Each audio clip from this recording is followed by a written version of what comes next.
чтобы по-настоящему оценить это оскорбление, которое допустил Кришна по отношению к Индре, нужно чуть-чуть в больших деталях рассказать эту историю. Эта история подробно объясняется, рассказывается в Харивамша Пуране. Вот. Мы знаем, с чего она началась. Она началась невинно, как всегда с Нарады. Нарада пришел, и он контрабандой протащил цветок с райских планет на землю. И он подошел и сказал: Кришна, вручи этот цветок той, кого ты любишь больше всего. И Индра, недолго думая, Кришна, недолго думая, вручил этот цветок Рукмини, а Нарада стал говорить: «Джай, Харибол! Рукмини Матаки!» Наконец-то мы знаем, кого Кришна любит больше всего. Он подарил цветок Париджата. И Нарада стал описывать цветок Париджата. Он стал говорить: этот цветок Париджата будет у тебя в течение 1 года. По истечении 1 года он вернется на райские планеты, но в течение 1 года он будет исполнять любые твои желания. Тот, у кого этот цветок, никогда не старится, никогда не болеет. Тот, у кого этот цветок, ему никогда не холодно и никогда не жарко. Цветок этот универсальный кондиционер. На самом деле, Нарада объясняет, как и сейчас люди изобретают разные гаджеты, в которых очень много функций. Какой-нибудь там смартфон. И в этом смартфоне видео можно смотреть, и записывать можно, и фотографировать можно, и звонить можно, и что только нельзя, и все, что угодно можно. Нарада говорит: этот цветок Париджата лучше любого смартфона. Этот цветок Париджата сделает тебя молодой, сделает тебя счастливой. Стоит тебе подумать, ты будешь счастливый. Удача придет к тебе. Этот цветок Париджата избавит тебя от привязанности к каким-то дурацким вещам этого мира. Этот цветок Париджата, он говорит, он может дать тебе любые соки, которые ты захочешь. Есть смартфон, который любые соки может давать? Нету. Цветок Париджата может. Будет, да? Дайте, пожалуйста, эту идею, чтобы они в смартфон соковыжималку еще вставили как функцию. И кондиционер еще тоже. Потому что этот цветок Париджата, он работает как соковыжималка, как кондиционер, как универсальная косметика, как омолаживающее средство, как средство для переваривания. Все в нем есть. Все. Он много других свойств цветка Париджата. Вы не верите, да? Но если бы вам 20 лет тому назад сказали, что в одном маленьком приборчике будет все, вы бы поверили? Не поверили. В цветке Париджата есть масса функций. Я даже сейчас не помню, какие там еще функции есть. А он говорит, что любые цветы он может производить. Он может любой цветок, который нужен в изобилии, тебя будут украшать постоянно самые изысканные цветы. Ну, в общем, чего только там нет. Все функции у этого цветка Париджата есть.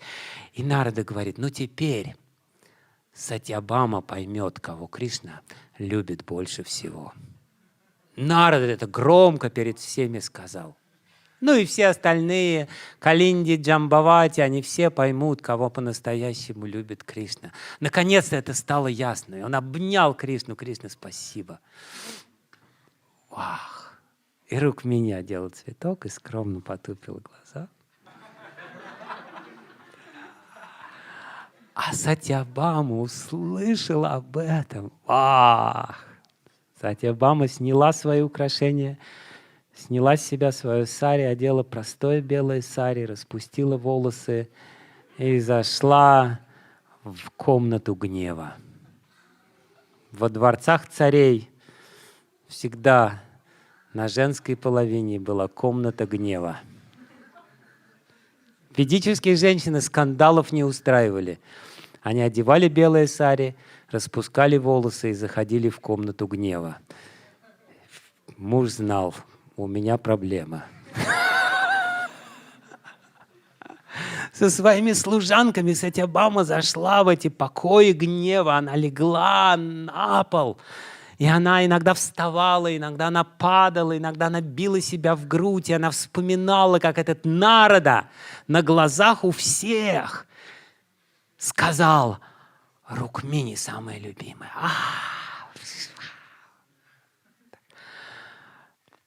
Кришне сразу же побежали Сатьябама в комнате гнева. Кришна тайком зашел. Сатьябама не увидел его, служанки увидели его. Кришна сказал: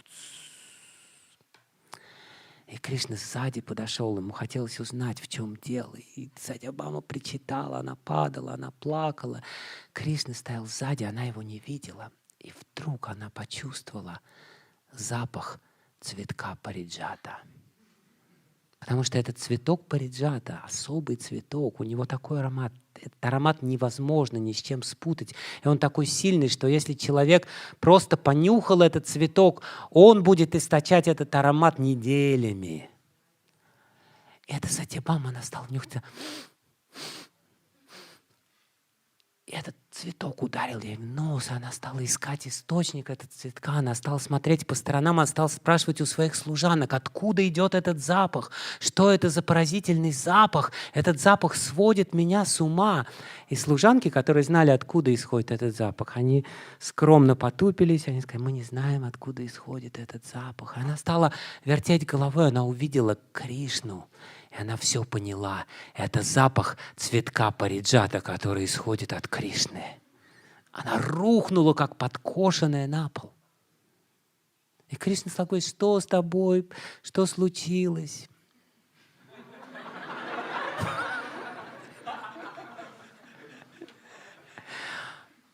Она сказала: ничего не случилось. Она ведическая жена, очень смиренная, очень смиренная. Ведические жены должны учиться, как закатывать скандалы своим мужьям. Единственное, что она сказала: мой дорогой господин, мой муж, пожалуйста, позволь мне и дальше совершать свою аскезу.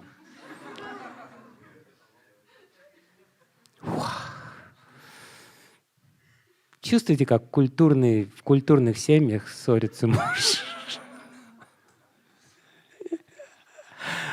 Кришна стал говорить: дорогая, я люблю тебя, что тебе надо, почему, что случилось, ты самая красивая, самая любимая.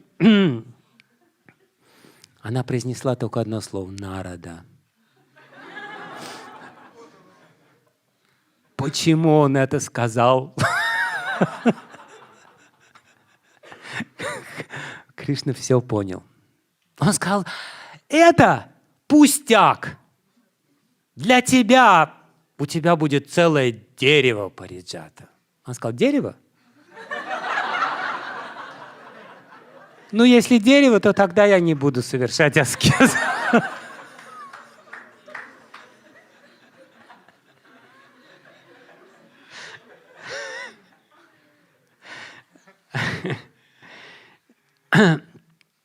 Индра пошел к Нараде. Извиняюсь, Кришна пошел к Нараде. Сказал: слушай, Нарада, у меня проблема. Мне нужно ее решать. Я пообещал, что дерево должно быть. Слушай, отправляйся обратно к Индре и скажи: пусть он мне всего на год даст дерево, одолжит на год на прокат дерево, потом обратно оно вернется. Этот цветок у Рукмини будет 1 год. Пусть 1 годик у нее там у Сатьябамы во дворе растет это дерево. Пойди попроси. Нарада сказал: Кришна, это невозможно. Это невозможно. И Нарада стал рассказывать Кришне историю дерева париджата. Он стал говорить, что это дерево париджата Кашьяпа Муни подарил его Адити. На самом деле оно родилось в результате пахтания молочного океана. И Кашьяпа Муни особым образом генетически как-то его произвел. Это дерево, оно самое поразительное дерево. Это царь всех деревьев. Царь всех деревьев. Лучше этого дерева нет. Это поразительное дерево. И однажды Шива хотел забрать его для Парвати. Индра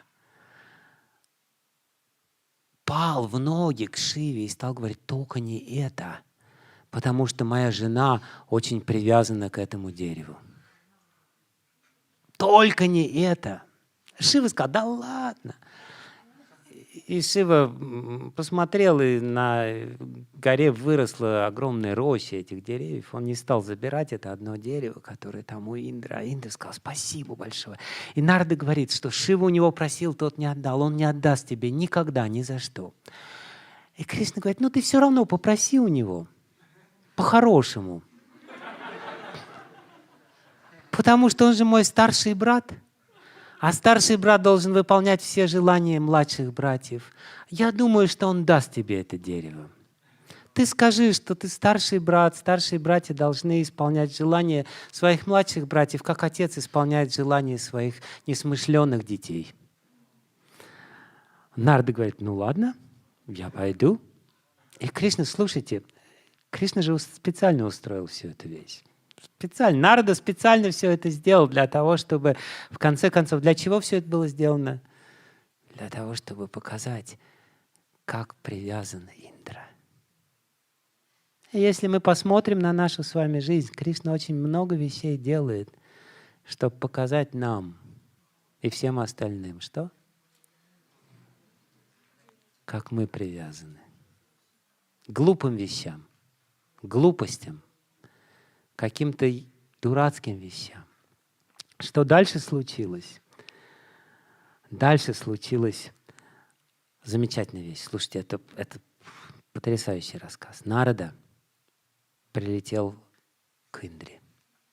Нарада. Индра обрадовался, он принял Нараду, это до этого еще было. И он принял Нараду, он усадил Нараду и стал говорить: Нарада, дорогой, родной, рассказывай, что... Нарада говорит: я пришел сюда как посланец Кришны. Индра обрадовался: Кришна послал тебя сюда. Скажи, пожалуйста, что Кришна хочет от меня. Нарада сказала: Кришна, есть одна просьба. Индра сказал: да, конечно, ради Бога. И если Кришна просит у меня все, что угодно. И тут Нарада говорит: Кришна хочет, чтобы ты отдал ему дерево Париджата.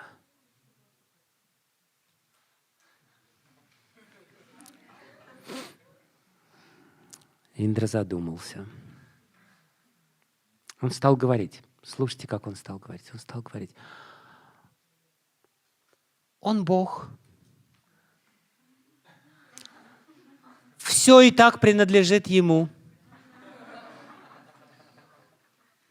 Вот когда он вернется к нам на райские планеты, пусть наслаждается этим деревом. Зачем оно ему там? Он стал потрясающий. Эта речь Индры, она просто образец дипломатического искусства. Он говорит: все принадлежит ему. Он Бог почти такой же, как я. Немножко второй по значению, мой младший брат. Это же его царство. Пусть возвращается сюда и наслаждается здесь. И он дальше начал говорить: ты знаешь, Нарада, я бы с удовольствием отдал ему это дерево, но Творец Брахма, он так все устроил, что в раю есть свои наслаждения, а на земле свои наслаждения. И если я отдам ему это дерево, то тогда получится, что мы нарушим волю Брахмы. Потому что Брахма не хотел, чтобы на земле наслаждались тем, чем можно наслаждаться только на райских планетах. Серьезный аргумент? Серьезный. И дальше он стал говорить: и вообще, этот Кришна, мой младший брат, его никто не просил человеком стать. Он сам захотел человеком, мог бы прекрасно жить тут. Никто его туда не отсылал. Поэтому, если уж он сам решил стать человеком, пусть довольствуется тем, что людям положено. А это людям не положено. И дальше он стал говорить: если ты думаешь, что я беспокоюсь о себе, ты ошибаешься. Я беспокоюсь о нем. Потому что если я вдруг сейчас отдам ему это дерево, то все люди будут говорить: посмотрите на этого Кришну, он под каблуком у своей жены, ради своей жены. Я не могу этого сделать. Я не могу допустить, чтобы про моего младшего брата плохо говорили. Чувствуете, да? Узнаете кого-то? Когда нам нужно сделать что-то, что мы не хотим делать, мы... Вах! Вот тут включается наш дремавший до этого интеллект. Наш разум сразу же включается, он находит все возможные аргументы.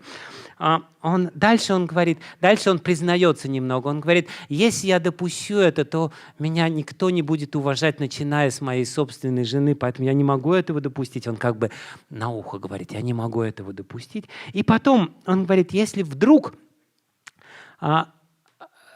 Кришна заберет это дерево к себе, я отдам ему это дерево, то на земле все станет как на райских планетах, потому что одно это дерево превратит всю округу в райские планеты. Это значит, что люди перестанут что делать?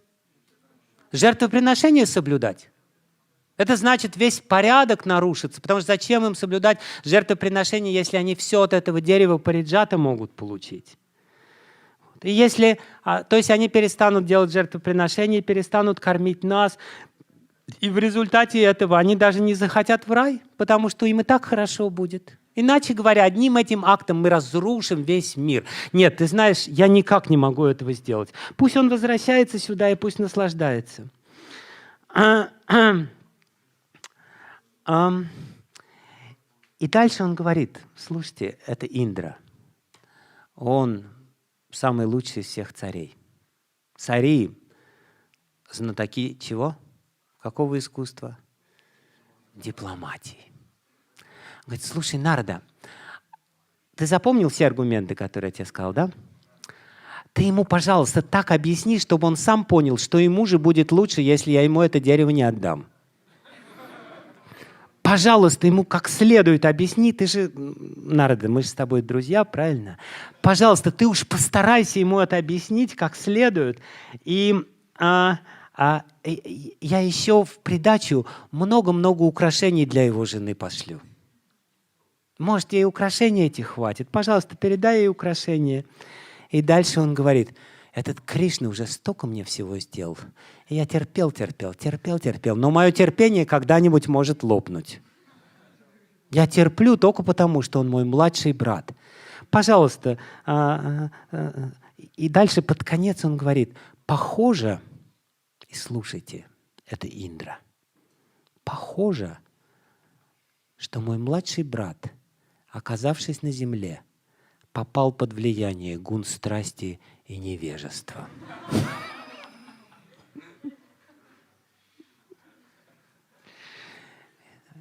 И он, качая головой, говорит, да, мы слышали, что неблагоприятное общение может до плохого довести. Мне искренне жаль.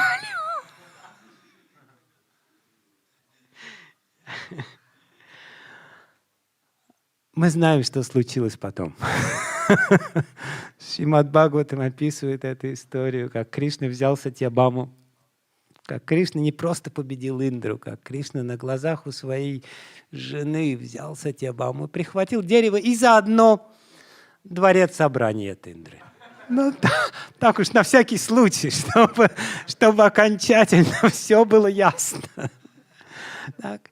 И Индра тут, чего он жалуется? Он жалуется. Почему он жалуется? На что жалуется Индра? Индра жалуется. Ему не так жалко, что он взял это дерево париджата. Ему жалко, что он это дерево париджата вместе с дворцом собраний Сударма в придачу принес с небес на землю.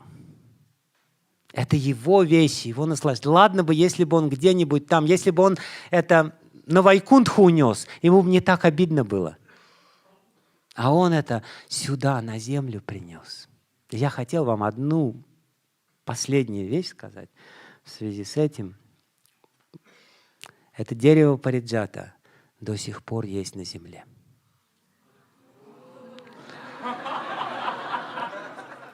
И я могу даже вам сказать, где оно растет.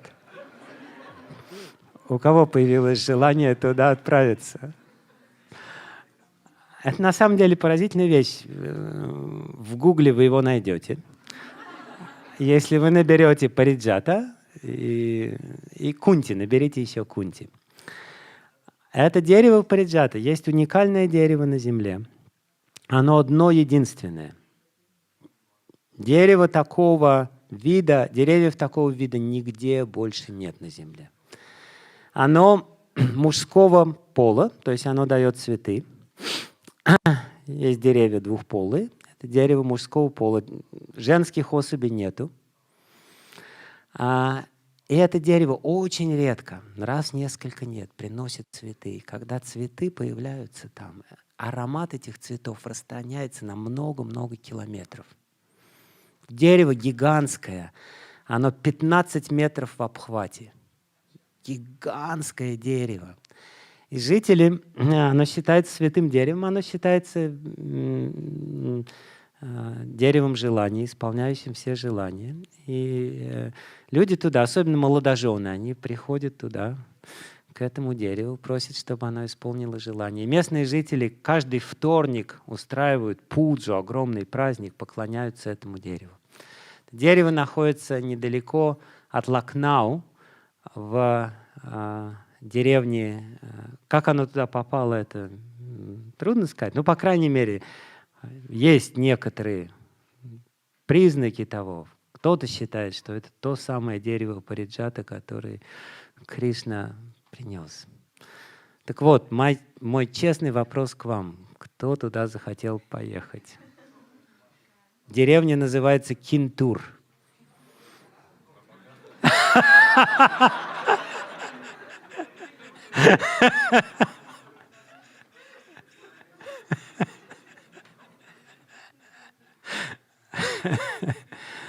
Это значит, что Индра живет у нас в сердце. Это значит, что все эти тенденции по-прежнему живы в нашем сердце. Это реально, я правду вам сказал. Вы можете найти фотографии. Действительно удивительное, поразительное дерево. Невероятное какое-то. И нету такого другого. Париджат — это не париджат, другой вопрос. Но мне хотелось вас немножечко порадовать.